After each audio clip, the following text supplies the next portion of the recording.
Gradual గా తను తగ్గుతుంది నాకు తెలుసు. పక్కనుండే ఆయనే షాక్. నేను ఎందుకు అంత ఎర్లీ మార్నింగ్ చేస్తానో కూడా చెప్తాను నేను. ఎందుకంటే before 6 it self I want to come back. I want to wake up my kid, breakfast అవన్నీ రెడీ చేయాలి. ఆ చీకటిగా నాకు చేయడం, ఆ తెల్లవారుతుండగా చూడటం, చిన్న పాటలు వింటూ. ఇంకో రాసి అవబోతుంది అది నాకు తెలియదండి. నేను ఎవరికైనా భయపడతానని మీరు అడిగితే నా కూతురికే. It's up to her.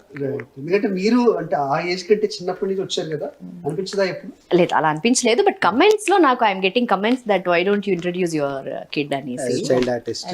మీరేంటి ఇప్పుడు డబ్బింగ్ కూడా చెప్పారు ఈ మధ్య కాలంలో? మధ్యకాలంలో కాదు, కంటిన్యూస్ గా ఆఫ్టర్ చెప్తానే. Enjoy that to? Yeah, I am a good dubbing artist.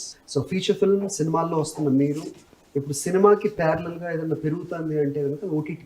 అవును. సో వెబ్ అంటున్నారు ప్రతి ఒక్క వెబ్ సిరీస్, బాలీవుడ్ నుంచి ఇక్కడ వరకు కూడా.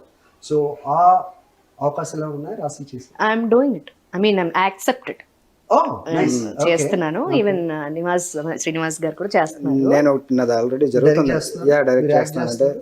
అంటే సో ఏంటంటే సినిమాల్లో రెగ్యులర్ గా చూడని క్యారెక్టరా, లేకపోతే ఏంటంటే ఇప్పుడు అందరికి ఐరేజ్ అవుద్ది వెబ్ అనగానే ఒక రకమైన ఎమోషన్ వచ్చింది ఆల్రెడీ, రైట్? సో ఎలాంటి క్యారెక్టర్స్ వస్తున్నాయి?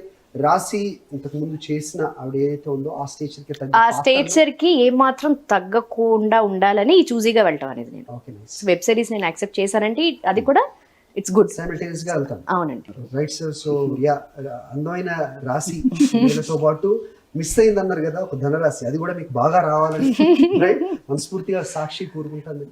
Yeah, so wish you all the very best. Thank you. And మీ సెకండ్ ఎంట్రీ అనొచ్చలేదు, ఎందుకంటే అనకూడదు, ఎందుకంటే ఆల్రెడీ పరంగానో లేకపోతే ఇంకో పరంగా ఫ్రీక్వెంట్ గా జరుగుతూనే ఉంది. ఇది కంటిన్యూ అవ్వాలని కోరుకుందాం.